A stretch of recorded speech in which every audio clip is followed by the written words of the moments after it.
ಈಗ ಒಂದು ಸಣ್ಣ ರಿವ್ಯೂ ಥರ ಕೊಡ್ತೀನಿ. ಇದಾಗಿದ ತಕ್ಷಣ ಇವತ್ತು ನೈಟ್ ನಾನು ಗಾಡಿನ ಲಾಂಗ್ ರೈಡಿಗೆ ತೆಗಿತಾ ಇದ್ದೀನಿ.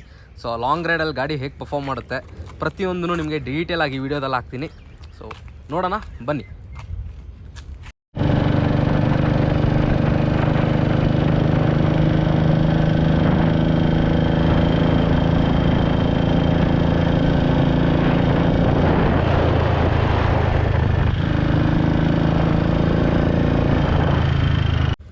ಸೊ ಹಾಯ್ ಹಲೋ ನಮಸ್ಕಾರ ಕರ್ನಾಟಕ, ಎಲ್ರಿಗೂ ನನ್ನ ಚಾನಲ್ಗೆ ಸ್ವಾಗತ. ಎಲ್ಲರೂ ಚೆನ್ನಾಗಿದ್ದೀರಾ ಅಂದ್ಕೊಂಡಿದ್ದೀನಿ. ಸೊ ಇವತ್ತು ನಾನು ನನ್ನ 4ನೇ ಗಾಡಿನ ಇಂಟ್ರೊಡ್ಯೂಸ್ ಮಾಡಿಸ್ತಿದ್ದೀನಿ.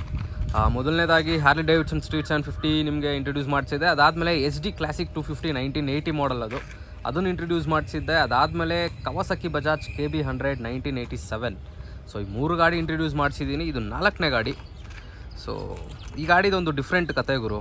ಸೊ ನಾನು ಫಸ್ಟು ಇದನ್ನು ತೊಗೊಂಡಾಗ ಬೇರೆ ಒಂದು ಇಂಟೆನ್ಷನ್ ಇಟ್ಕೊಂಡು ತೊಗೊಂಡಿದ್ದು. ಬಟ್ ಈ ಗಾಡಿ ಓಡಿಸಿದ್ಮೇಲೆ ಯಾಕೋ ಗೊತ್ತಿಲ್ಲ ನನಗೆ, ಫಸ್ಟ್ ಆಫ್ ಆಲ್ ಈ ಪರ್ಟಿಕ್ಯುಲರ್ ಇಂಜಿನ್ AVL ಇಂಜಿನ್ ಅಂತೀವಿ, ಇದು ಅಷ್ಟೊಂದು ಇಷ್ಟ ಇರಲಿಲ್ಲ. ಬಟ್ ಓಡಿಸಾದ್ಮೇಲೆ ಏನು ಇಂಟೆನ್ಷನ್ಗೆ ತೊಗೊಂಡಿದ್ದೆ ಅದನ್ನೇ ಮರೆತುಬಿಟ್ಟು ಈ ಗಾಡಿನ ಕ್ಲೀನಾಗಿ ರೆಡಿ ಮಾಡಿಸ್ಕೊಂಡು ಈಗ ಓಡಿಸ್ಕೊತಾ ಇದ್ದೀನಿ. ಸೊ ಅದನ್ನು ವೀಡಿಯೋದಲ್ಲಿ ಪೂರ್ತಿಯಾಗಿ ಹೇಳ್ತೀನಿ. ಸೊ ಶುರು ಮಾಡೋಣ. ಬಟ್ ಅದಕ್ಕಿಂತ ಮುಂಚೆ ನೀವೇನಾದರೂ ನನ್ನ ಚಾನಲ್ಗೆ ಮೊದಲನೇ ಸಲ ಬಂದಿದ್ದರೆ ಪ್ಲೀಸ್ ಲೈಕ್ ಮಾಡಿ, ಆಮೇಲೆ ಸಬ್ಸ್ಕ್ರೈಬ್ ಮಾಡ್ಕೊಳ್ಳಿ, ಆಮೇಲೆ ಹೀಗೆ ಸಪೋರ್ಟ್ ಮಾಡ್ತೀರಿ. ಈಗ ಶುರು ಮಾಡೋಣ ಗುರು. ಈಗ ಒಂದು ಸಣ್ಣ ರಿವ್ಯೂ ಥರ ಕೊಡ್ತೀನಿ. ಇದಾಗಿದ ತಕ್ಷಣ ಇವತ್ತು ನೈಟ್ ನಾನು ಗಾಡಿನ ಲಾಂಗ್ ರೈಡಿಗೆ ತೆಗಿತಾ ಇದ್ದೀನಿ. ಸೊ ಲಾಂಗ್ ರೈಡಲ್ಲಿ ಗಾಡಿ ಹೇಗೆ ಪರ್ಫಾರ್ಮ್ ಮಾಡುತ್ತೆ ಪ್ರತಿಯೊಂದೂ ನಿಮಗೆ ಡೀಟೇಲ್ ಆಗಿ ವಿಡಿಯೋದಲ್ಲಿ ಹಾಕ್ತೀನಿ. ಸೊ ನೋಡೋಣ ಬನ್ನಿ. ನೋಡ್ಕೊಳ್ಳಿ ಗುರು. ಆ್ಯಕ್ಚುಲಿ ನನಗೆ ಈ ಇಂಜಿನ್ ಸ್ವಲ್ಪನೂ ಇಷ್ಟ ಇರಲಿಲ್ಲ, ಈ AVL ಇಂಜಿನ್ ಅಂತೀವಿ.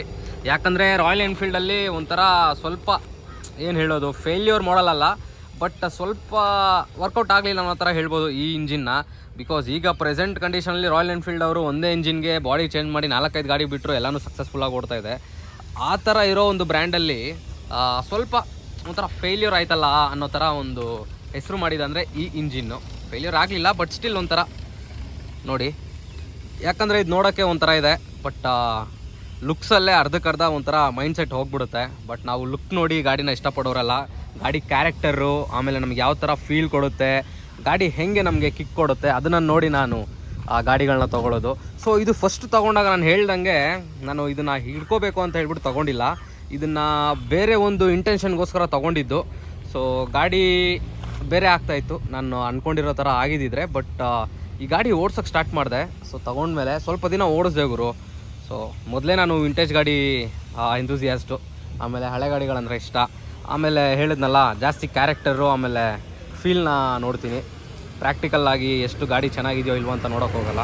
ಸೊ ಹಾಗಿರಬೇಕಾದ್ರೆ ಈ ಗಾಡಿ ಏನೋ ಸ್ವಲ್ಪ ಡಿಫ್ರೆಂಟಾಗಿ ಅನ್ನಿಸ್ತು ನನಗೆ ಹೇಗೆ ಬೇಕು ಒಂದು ಗಾಡಿ. ಸೊ ಆ ಥರ ಫೀಲ್ ಕೊಡೋಕ್ಕೆ ಸ್ಟಾರ್ಟ್ ಆಯಿತು.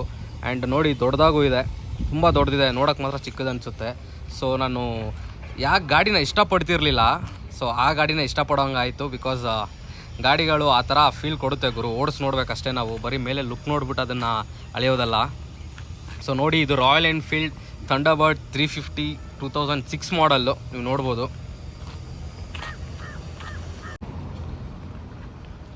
ಸೊ ಥಂಡರ್ಬರ್ಡ್ ಬಗ್ಗೆ ಮಾತಾಡೋದಾದರೆ ಫಸ್ಟು 2002 ಅಲ್ಲಿ ಲಾಂಚ್ ಮಾಡಿದ್ರು ಥಂಡರ್ಬರ್ಡ್ನ. ಹೇಗೆ ಇದು ಹುಟ್ಕೋತು ಅಂತ ಹೇಳೋದಾದರೆ, ಬೇಸಿಕಲಿ ಇದೊಂದು ಜರ್ಮನ್ ಡಿಸೈನು. ಸೊ ರಾಯಲ್ ಎನ್ಫೀಲ್ಡಲ್ಲಿ ತುಂಬ ಜನಕ್ಕೆ ಗೊತ್ತಿರ್ಬೋದು, ಗೊತ್ತಿಲ್ಲದೇನೂ ಇರ್ಬೋದು, ಒಂದು ಲೈಟ್ನಿಂಗ್ 535cc ಅಂತ ಒಂದು ಗಾಡಿ ಬರ್ತಿತ್ತು ಗುರು, ಸಖತ್ ಗಾಡಿ ಅದು.